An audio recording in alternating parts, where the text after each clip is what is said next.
Hey guys, welcome to the latest episode of the AEW Insider. As always, I'm your host, Lee Benz. This is the February 3rd, 2019 edition, and there's a lot of good news today. A lot of WWE, of course, as always, because they are the bigger company, and AEW hasn't taken off yet, and it's been a busy week for them. So let's get into some AEW news, of course, because this is the AEW Insider, and it's supposed to be all elite, all the time. First off, they're talking about Brock signing with AEW. They definitely want him, of course, just like they want Goldberg, what have you. It's like they're going to be like WCW trying to sign all the big old stars, you know what I mean? The big names, and you can't blame them. But I don't think Brock's going to go with them. I think he's just using it as a bargaining chip to get more money out of the old man, Vince McMahon, just like he did with UFC. Where else are you going to go a couple times a year and make millions of dollars for barely doing any work like he does with WWE? He can do it with UFC, only fighting once or twice a year, but there he does risk a chance of getting his teeth kicked in like he has done in the past, and you know Brock doesn't like to be embarrassed. So I definitely think he will stay with the McMahons, unless it's about the money, which he is about. We all know that the money is definitely with the cons in AEW, so we'll have to stay tuned for more updates. The Young Bucks made an appearance at an indie show this weekend. It was called Come Hell or High Water. It was in Atlanta.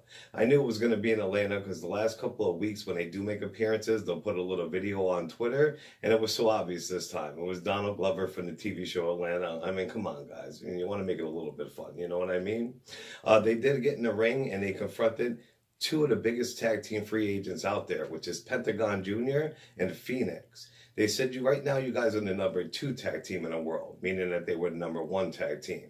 And if they did want to actually be number 1, they were going to have to join AEW and beat the Bucks. So I heard that they did not sign exclusive deals, but Chris Jericho went on the show like a day later and said they did. But you can't always listen to Jericho, and he's not the guys in charge. So, I mean, you just have to pay attention and see what happens. So as of right now, from what I know, they still will honor their 2019 schedules and their already booked dates with such promotions as AAA, CMLL, MLW, Lucha Underground, and Impact Wrestling, of course. Kenny Omega appeared on the Cyrus and Lance Storm show this week. He was talking about his upcoming HBO documentary. I cannot wait to see this. He revealed that at one time he was at a crossroads about being a wrestler or actually being a full-time professional jiu-jitsu fighter until he had a match with the one and only AJ Styles. That right there changed his mind. He thought to himself, what is he thinking? Is he going to fight in little, halls that are all dark and win a little trophy with jiu-jitsu? Nah, that match let him know that he was an entertainer and he wanted to entertain. So wrestling was full throttle after that match with AJ, and he has not slowed down since. And thank God for that, if you ask me. He also stated that Okada from New Japan and Ibushi will appear in the documentary also, and he was surprised at how much time that they spent on his tag team with Ibushi, the Golden Lovers. Not in a bad way, because, I mean, the Golden Lovers are awesome. Tessa Blanchard actually appeared on a Jim Ross show, and she gave her take on AEW and if she would sign with them when she was able. She said in the past few months she had to make some really hard decisions regarding business decisions. She signed with Impact for 2 years, but she's allowed to wrestle in little indie promotions. You see her every weekend wrestling somewhere else. They have not delved into AEW yet because they're not full and running yet. She says they will be successful though. She stated like Wow Wrestling that she's a part of also. She does not think that AEW is trying to beat anybody. They just want to give fans alternative, and to me there's nothing wrong with that. The more wrestling, the better. I mean, honestly. She said her and Cody Rhodes is like a brother to her, and the Young Bucks and he are very smart. Impact has also treated her very well. They named her Female Wrestler of the Year, and they really have let her grow, progress, and shine like the diamond she is. No pun intended. They named her Female Wrestler of the Year last year, and I think she is so amazing and gorgeous. I loved her from the first time I laid eyes on her. I know you used to go out with Ricochet. I don't know if you two are still an item, Tessa, but if not, holla at your boy. AEW is down to 2 major television deals. I announced this when they made their press conference. They had multiple deals, but there were 2 major ones they were considering. And Dave Meltzer stated that it's going to be the biggest TV deal since WCW. So no matter which one they go with, they have WWE scrambling. They've been backstage, WWE, trying to sign current wrestlers whose contracts aren't even up for 2 years. Not 6 months, not a year. They're so scared. They're trying to lock down people who are going to be leaving in 2 years because they smell the blood in the water. Speaking of WWE, let's move on to them. That Worlds Collide tournament they had over the weekend was awesome. I love when they take the minor leagues and they let them shine. It's always 97% better than the main roster. I think that Tony Nese, TJP, Dijavic, Adam Cole Bebe, and Humberto Carrillo did it great. Humberto's going to be a big star. The kid's got moves, and you got to check him out if you have not. One of the highlights of the tournament I thought was the Cedric Alexander match and Tyler Bate match. Those guys had some awesome spots. I don't like Tyler Bate too much. I mean, the kid's got kind of the it factor with the whole Mustache Mountain thing. What they do with his gimmick, he's not that great. But I mean, if they bend him and mold him the right way, he could be. But I'm really not a Tyler Bate fan. But definitely check out that match between him and Cedric because it was awesome. Some of those spots were crazy. Let me see.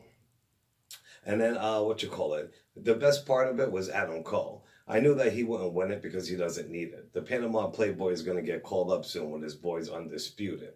Everybody knows that. The Velveteen Dream did win it, though. I would be happy if him or Adam Cole Bebe won it. I would be a happy little lad. There is a major spoiler, though. Everybody knows that NXT is pre-taped. So they already pre-taped NXT, and the Velveteen Dream took his prize for winning the Worlds Collide tournament and challenged Johnny Gargano for his North American title, and he won it. Yes, that's right. Your new North American champion is the Velveteen Dream. But as he was celebrating, Gargano attacked him from behind. He took the belt. Not won it, he took it, and he made his way up the ramp. His old DIY partner Ciampa joined him, and they both held up their titles. Johnny definitely looked over at the NXT heavyweight title, too. I think he wants Ciampa's gold, which we all know. Very, very juicy stuff. We will have to stay tuned to Wednesday and see what actually happened on NXT. If they're going to cut a vignette backstage or act like it was a DQ and, the Dream didn't win, what have you. The Dream does need some gold, but just like Adam Cole, Bebe, Undisputed, and the Dream, they're definitely going to get called up after WrestleMania. Ciampa needs to be called up too, and so does Gargano. And people will think, oh my God, what's going to happen at NXT when those stars are gone? You have to think in the past it's happened with everybody. The big stars go up and definitely people step up and take their place. That's what makes NXT so awesome. I mean, really. And as I said before, Drew Gulak was amazing. That guy needs his time to shine too. I think Drew Gulak is so underrated it's not funny. He has earned it. He took a little break from 205 and he showed up on NXT. He challenged a new up-and-comer named Bugenhagen. I mean, that's an awesome name, isn't it? Bugenhagen. He tapped him out real quick. He made an example out of him. Then he stood up and he made an open challenge to the back to anybody who wanted to get tap out. Guess who answered the call? Matt Riddle, ex-UFC tap-out artist. Bro. So Matt Riddle and him, from what I heard, they got an excellent match. We won't see it till Wednesday, but the people there said it was awesome. And in the end, Matt Riddle prevailed, of course. Carl Anderson and Luke Gallows have registered several trademarks in the last few weeks. The names of them I do have, but they really don't matter because it doesn't give any insight if they're leaving or they're not leaving, blah, blah, blah. Just like the Good Brothers, Hot Asian Wife, yada, yada. It doesn't say if they're going to be leaving, though, because their contracts are up. And everybody knows that Shinsuke Nakamura, The Revival, Mike Kanellis and his wife Maria, and Dean Ambrose are definitely unhappy. Dean Ambrose is so happy he's leaving, so forget about it. But the Good Brothers, man, if they get a chance, they're definitely going to be out. I'd say they go back to New Japan. But I know Carl Anderson loves being in America and being so close to his kids because he stated it in a video he put out this week. And So he'll go with AEW, if anything. And so will Luke Gallows because they're not using them. Those guys were so huge in Japan in the Bullet Club, it's not funny. As always, WWE wants all the top stars, and 90% they just bury and let them rot. It's ridiculous. Two top Raw stars missed this live event Friday night, and it's very surprising. Those two stars were Seth Rollins, the guy who just won the Royal Rumble in his challenge for Brock at WrestleMania for the belt, and also Sasha Banks, who is at the top of her game right now and had an amazing match against Ronda Rousey. Those two right there, like I said, are at the top of the games and the division. I do not get why they would miss unless it's due to injury, which I pray is not the case because that's definitely going to screw things up for the road to WrestleMania and WrestleMania. Maybe they're just resting a minor injury. Or maybe WWE's just trying to keep them healthy for Mania season to get them there. Because everybody knows, even though I love the boss, she is injury prone. That's why she's been staggered so far. Because if not, she'd be killing it. Out of the 4 horsemen and NXT and the 3 teams that came up, Team Bad was the best and Sasha Banks was the best. She just keeps getting injured and she fell off. But as you can tell, she's on a road back at the Royal Rumble, and Seth Rollins also. So I pray that they're not injured. So you just got to stay tuned and see why they did miss the live event Friday. Keep your fingers crossed.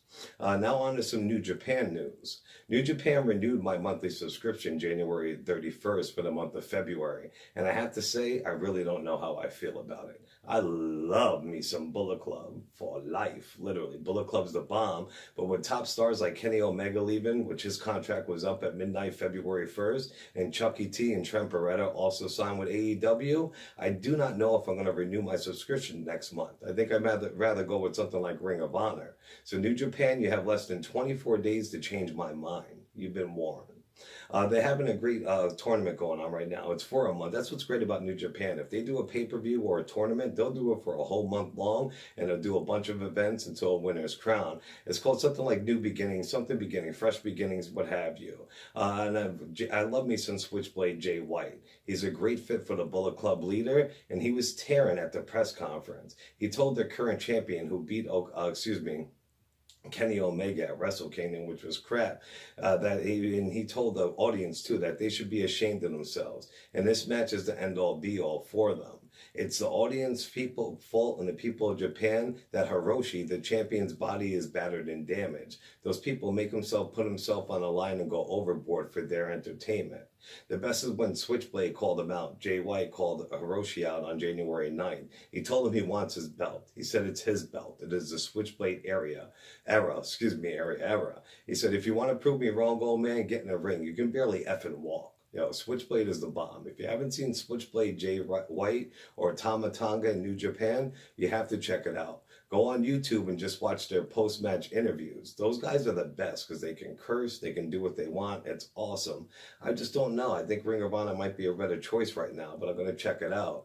And every defending champion at Wrestle Kingdom 13 in January, that's New Japan's WrestleMania for them, lost their titles. So every champion that had a title lost theirs, and now it really is definitely a new beginning. And it's a fitting name for the next tournament because a lot of things are going to change and shake up. I love New Japan because, like I said, they will do a month of tournaments. It's amazing. Some of them are being held in the States this year, and it's great. There's a wrestler there. His name is Taguchi. He's a real clown. Like, he does a bunch of goofy stuff, and that's what gets him over. And he wants to take on Bullet Club's Bone Soldier. If you haven't seen Taji, Bullet Club's Bone Soldier, you have to check him out. This dude is one amazing specimen. He's built like a brick, boop, you know what house, and he can move in a ring. He's the perfect package. When he heard about the challenge, he said, nobody has interest in your ass, or nobody wants to. There is no fun or pleasure in squashing a fly. And he will destroy Taguchi on February 11th for his first junior heavyweight title defense, I guarantee you. But definitely go check out Bullet Club's Bone Soldier. The dude's ridiculous. Friday night's results for the pay-per-view were Carl Fredericks and Clark Connors. They went to a time limit draw. Colt Cabana and John Schuyler defeated Lance Archer and Shane Taylor. Great O'Karn defeated Tracer X.